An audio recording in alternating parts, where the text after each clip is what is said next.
नमस्कार, मैं हूं प्रियला शर्मा और आप देख रहे हैं गौरव रक्षक पुलिस ब्यूरोक्रेसी। राजस्थान विधानसभा अध्यक्ष डॉक्टर सीपी जोशी ने कहा कि जनप्रतिनिधियों की जिम्मेदारी है वे किसी भी तरह के अटैक प्रोजेक्ट के लिए दबाव बनाकर जनहित में कार्य करवाएं।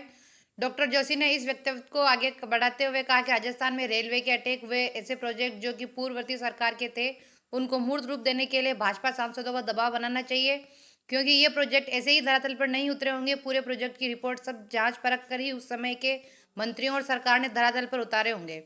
डॉक्टर सीपी जोशी आज मीडिया कर्मियों से अपने भीलवाड़ा प्रवास के दौरान भीलवाड़ा डेयरी में बात कर रहे थे। डॉक्टर जोशी आज भीलवाड़ा में कोरोना वायरस के कहर में दिवंगत हुए जनप्रतिनिधियों के आवास पर शोक व्यक्त करने पहुंचे। इस दौरान पूर्व सांसद व राजाधिराज हेमेंद्र सिंह जाजपुर के पूर्व विधायक शिवजी राम मीणा, महावीर जी नगर कांग्रेस के नेता कल्याणमल मीणा के आवास पर शोक व्यक्त किया।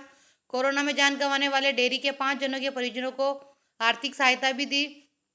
साड़ा विधायक ने कोरोना के दौरान जान गंवाने वाले डेयरी के 5 लोगों को 50-50 हजार रुपए की आर्थिक सहायता राशि के चेक सौंपे। इस मौके पर डेयरी चेयरमैन रामलाल जाट, विधायक गायत्री देवी त्रिवेदी, जिला अध्यक्ष रामपाल शर्मा व कांग्रेस के आला नेता भी मौजूद रहे। इस मौके पर उन्होंने कहा कि कोरोना वायरस का अभी तक कोई इलाज सामने नहीं आया, ऐसे में बचाव के लिए आम आदमी को जागरूक रहना पड़ेगा और कोरोना के साथ तब तक जीना भी होगा। वैक्सीनेशन को लेकर डॉक्टर जोशी ने कहा कि वैक्सीन को बढ़ाने के लिए आम आदमी को जागरूक करने की जिम्मेदारी जनप्रतिनिधियों की भी है। ग्रामीण क्षेत्रों में अब भी वैक्सीन लगवाने के लिए आगे नहीं आ रहे हैं, इस कारणों का भी ध्यान रखना चाहिए। वैक्सीन की कमी को लेकर भी उन्होंने कहा कि जल्दी इसका समाधान होने की उम्मीद है। भीलवाड़ा से हमारे संवाददाता गोविंद पाए की रिपोर्ट। रेलवे डिपार्टमेंट चाहे तो डेढ़ नहीं खरीद सकती और आज़ादी के बाद हमारे यहाँ गवर्नमेंट ऑफ इंडिया का इन्वेस्टमेंट नहीं हुआ है और आज बीजेपी के 25 सांसद हैं, पूरी जनता ने पूरा विश्वास दिया है और 25 सांसद मिलके, ये कोई भीलवाड़ा का नहीं है, ये पूरे राजस्थान में एक गवर्नमेंट ऑफ इंडिया का इन्वेस्टमेंट है। उस इन्वेस्टमेंट में तत्कालीन सरकार के मंत्री जो सब कुछ सोच समझ के उसका फाउंडेशन किया होगा। फाउंडेशन तो ऐसे नहीं हुआ, फाउंडेशन हुआ होगा तो बेल से क्या समझौता हुआ, राजस्थान सरकार से लेन फ्री की, आपने असेसमेंट किया कि कितने हमें कोर्ट की जरूरत है, सारा असेसमेंट करने के बाद उसका फाउंडेशन हुआ है। तो मैं समझता हूँ कि हमें ये दबाव बनाना चाहिए कि भाई आपका एक प्रोजेक्ट, जिस प्रोजेक्ट की सरकार ने, तत्कालीन सरकार ने सभी प्रोज कोड उसका समझ के उसका फाउंडेशन किया है, तो उसका जमीन उपलब्ध है, आज उस फैक्ट्री का यहाँ पर काम शुरू होना चाहिए। ये हम समझते हैं कि हम सबका कर्तव्य बनता है कि हम थोड़ा दबाव बनाएं।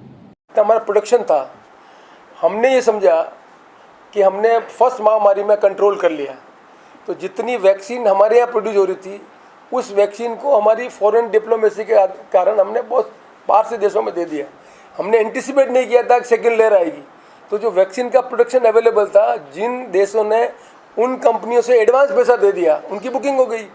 अब आज की डेट में जब पूरे विश्व में इस बात की चिंता हुई, तो आपने देखा होगा कि अब तो यूके का भी आ रहा है, आज रशिया का भी आ रहा है, अब ये भी कह रहे हैं कि भाई कॉकटेल जो मिक्स है करने का ये होगा। मैं समझता हूँ कि जिस तरह की ग्लोबल ये इशू है, थोड़े समय में ये समस्या का भी समाधान होगा और वैक्सीन उपलब्ध होगा, ये बात सही है।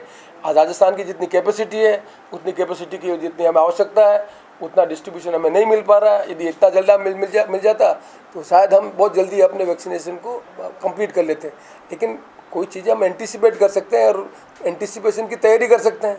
तो जो चीज़ है, सबको मालूम है कि वैक्सीन की उपलब्धता जैसे जैसे कमिटमेंट होगा तभी होगा। टाइमली हम पेमेंट कर लेते, टाइमली हम बुक कर लेते तो बात अलग बनती, पर ये तो फैक्ट सबको मालूम है कि हमने टाइम के पहले जिन्होंने बुकिंग करा दिया, पहला ऑर्डर उनके पास जाएगा और जो बचा हुआ हमारे पास आएगा। इसलिए अभी अपने को कमी लगती है, पर मैं समझता हूँ कि ग्लोबल लेवल पर जो कॉन्शियसनेस बढ़ी है, हर देश दूसरे देश को सपोर्ट कर रहा है।